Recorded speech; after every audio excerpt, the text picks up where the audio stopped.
Hola, buenas noches. Mi nombre es Inocente Pérez de la Cruz. Hoy voy a hablar de la investigación sobre derechos humanos. Los derechos humanos corren el riesgo de quedarse en meros conceptos abstractos, sin ningún significado real, a menos que se aliente a las personas a reflexionar sobre ellos, individualmente o en grupos, y a establecer un vínculo entre derechos humanos y su vida.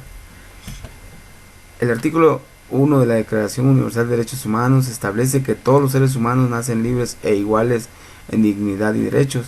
Como declaración moral todos los defendemos, pero en realidad vemos que en nuestras comunidades, en nuestras sociedades y en el mundo en general, esta declaración se convierte en mero concepto abstracto, o menos que a través de nuestra forma de pensar y actuar seamos capaces de dotarlo de vida y significado.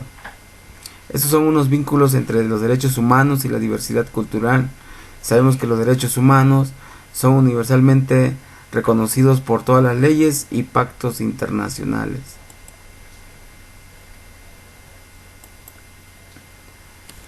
La educación en derechos humanos pretende abordar la cuestión de los derechos antes de que estos se conviertan en un problema. Su objetivo es dar a conocer las normas de derechos humanos, fomentar la reflexión sobre el sistema de valores de nuestras sociedades y el análisis de las bases éticas y morales de la legislación en materia de derechos humanos, y recordar a los receptores de la educación la necesidad imperativa de garantizar que a ningún ser humano se le nieguen los derechos fundamentales que establece la Declaración Universal de Derechos. Es así como las implicaciones de los derechos humanos y la diversidad cultural tiene este concepto en relación.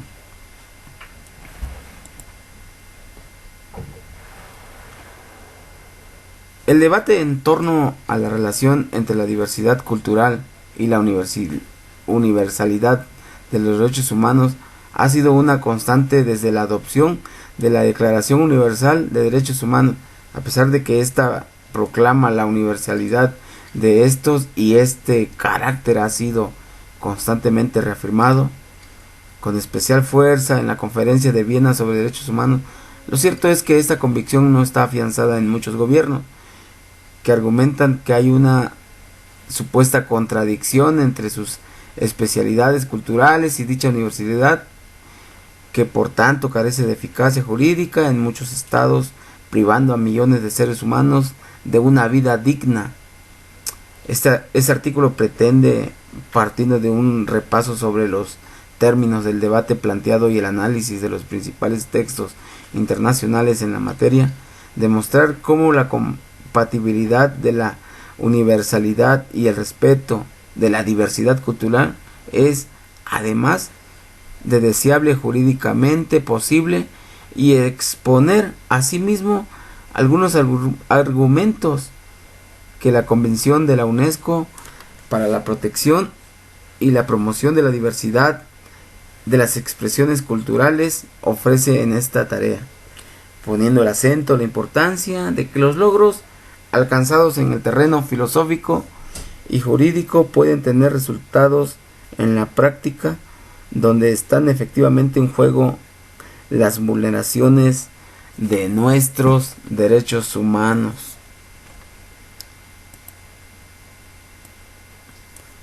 Es así pues como la situación o el problema abordado sobre estos derechos humanos y su diversidad cultural. Nos preguntamos, ¿qué son los derechos humanos? Dice que los derechos humanos son derechos inherentes a todos los seres humanos, sin distinción alguna de nacionalidad, lugar de residencia, sexo, origen, nacionalidad o étnico, color, religión, lengua, sexo, origen nacional o étnico, color, religión, lengua o cualquier otra condición. Papá, no hables así, ya no hablas más. Todos tenemos los mismos derechos humanos, sin discriminación alguna. Estos derechos son interrelacionados, interdependientes e indivisibles.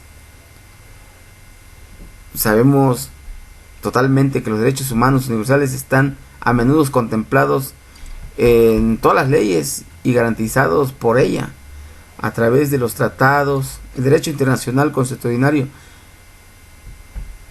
¿Qué es el derecho internacional consuetudinario? Bueno, el derecho internacional y consuetudinario quiere decir que son los derechos y costumbres que tenemos en cada comunidad, los principios generales y otras fuentes del derecho internacional. El derecho internacional de los derechos humanos establece también nos obliga que tienen las obligaciones que tienen los gobiernos en tomar medidas en determinadas situaciones. Tales son como muchas violaciones de derechos humanos que aquí en México se ha dado a conocer, o abstenerse de actuar de determinada forma en otras, a fin de promover y proteger los derechos humanos y las libertades fundamentales de los individuos o grupos. Sabemos que el gobierno mexicano pues día a día está preocupado por las violaciones de derechos humanos que llevan los servidores públicos en la nación. Tal es así que todas las dependencias del Ejecutivo Federal han implementado cursos o talleres en materia de derechos humanos con el fin de erradicar todas estas violaciones que se han presentado a menudo y en todas partes de nuestro México.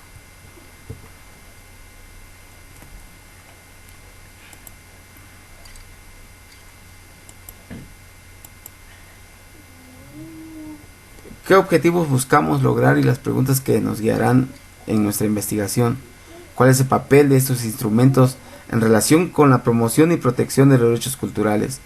¿En qué se fundamenta el respeto a los derechos humanos? ¿Y cuáles son las obligaciones que tienen los estados a este respecto? Este trabajo busca analizar algunas contradicciones presentes en el discurso de los derechos humanos y cuestionar la visión cronológica generalmente aceptada que lleva a algunos autores a suponer que existe solo un discurso sobre los derechos humanos. La breve revisión sobre la génesis y el desarrollo histórico de dicho discurso tiene por objeto discutir una nueva tipología que permita distinguir y estudiar los diferentes discursos sobre derechos humanos que hoy se utilizan. Una segunda intención es demostrar cómo la criminología y la victimología con restricciones menores son discursos que pueden aportar conceptos útiles para una mejor comprensión y explicación en lo que acontece el entorno de los derechos humanos. Es así pues como todos tenemos y poseemos nuestros derechos. Aquí en México el artículo 1 de la Constitución Política de los Estados Unidos nos habla de nuestras garantías individuales, que todos tenemos derechos a transitar, todos tenemos derecho a tener nuestras propiedades. Incluso muchos de nuestros artículos que nuestra Carta Magna nos describe, pues nos ayuda en mucho. Debemos tener conocimiento que eso es un fundamento en cualquier parte de la República podemos tener esos fundamentos. Papá. También es así que si las autoridades ya no pueden hacernos Papi, ¿por qué todavía bla? no pueden hacer llegar o intimidarnos dentro de nuestro domicilio particular si no es bajo un demandamiento judicial, una orden judicial, que solo esto lo pueden hacer los jueces de cualquier índole.